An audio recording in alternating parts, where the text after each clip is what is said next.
name's Mariko. Today I'm going to show you how to make salami and cream cheese stuffed pepperoncinis. This is such a quick and easy little appetizer recipe, and it's really delicious, has a lot of spice to it, but it's also low carb, making it perfect for snacking anytime. To get started, I have my pepperoncinis.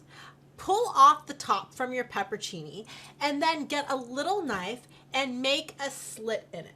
You just want to make a slit on one side. You don't want to cut all the way through. Then I'm going to get a little piece of cream cheese.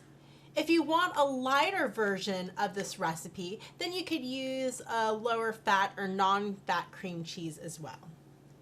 Then I'm just going to put that in there. And then a little piece of salami. You could use a peppered salami or a sweet smoked salami. I'm just going to put a little round in there just like that.